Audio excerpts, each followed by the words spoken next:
bem? Bom, nesse vídeo eu quero mostrar aqui a minha opinião a respeito do mercado de programação e quero responder a seguinte pergunta: o mercado de programação está saturado ou não? Bom, primeiramente, o mercado no geral eu acredito que ele não está saturado. Eu acredito não, de fato ele não está saturado. Existem muitas vagas para programador, isso é um fato. Bom, e claramente existem mais vagas para programador do que existem profissionais para preencher essas vagas. A questão é que a gente tem que entender que esse mercado de programação é que eu facilmente dividiria o mercado de programação entre alguns segmentos. Como é o caso, por exemplo, do segmento para júnior, do segmento para sênior, enfim, para vários segmentos. Basicamente isso. Por quê? O mercado de forma geral, acredito que ele não está saturado, mas em algumas áreas de fato ele deve estar saturado sim. Como é o caso, por exemplo, do mercado para júnior. Já cheguei a mandar vagas para estagiário lá em 2022, mais ou menos, que as vagas elas tinham mais ou menos umas 1.000 candidaturas na primeira hora. Basicamente isso. Umas 1.000, umas 2.000 candidaturas. Então era muita gente se candidatando para a mesma vaga. Ao mesmo tempo, eu vejo que o mercado para júnior ele tá meio que nesse caminho também. Eu vejo, por exemplo, em algumas vagas que eu mando currículo, que em poucos momentos, quer dizer, em um dia ficam com 1.000 candidaturas, entende? Então, basicamente isso. Então, o mercado para sênior e o mercado para júnior, para mim, eles estão muito diferentes mesmo.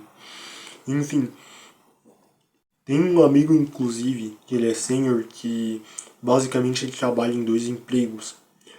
Enfim, em meio a isso, existem também vagas de júnior que elas não são preenchidas, como nós sabemos, né? Pois é. Mas essas vagas para júnior a gente tem que entender o seguinte, a gente tem que começar a analisar cada caso, sabe? A gente tem que analisar, por exemplo, o que essas vagas para júnior que não estão sendo preenchidas, elas estão exigindo do candidato. A gente tem que entender, por exemplo, entre tantas outras coisas, porque eu vi um comentário que ele era muito interessante, que ele dizia que e abriu um processo de seleção. Daí, nesse processo de seleção, algumas pessoas mandaram currículos. Daí, algumas pessoas cumpriram esse teste técnico e outras pessoas não cumpriram.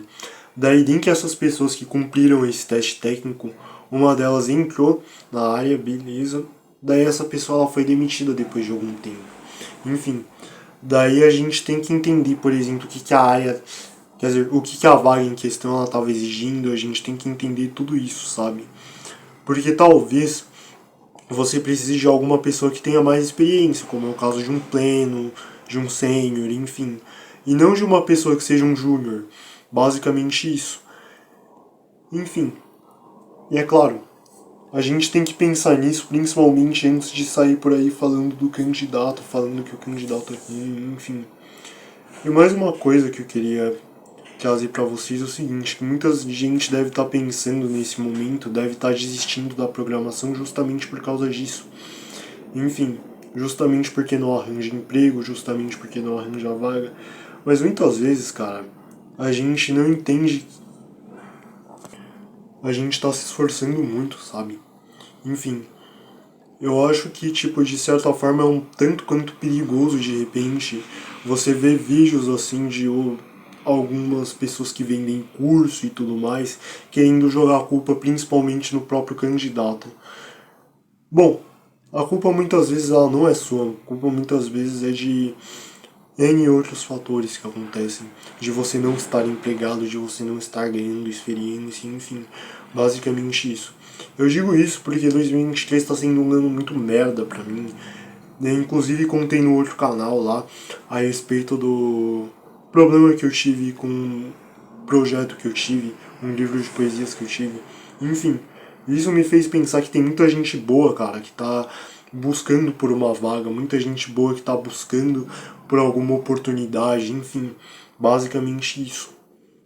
E a alternativa que eu posso dar, talvez, seja o seguinte, cara, talvez simplesmente seja você mandar o máximo de currículos possíveis, criar seu portfólio para ver se você consegue alguma coisa com freelance, Enfim, é basicamente o que eu tô tentando fazer, né? De repente criar um canal no YouTube aqui. Essa daqui talvez seja uma forma de ganhar experiência, inclusive na tecnologia que você está lecionando. Enfim, e é basicamente isso, sabe?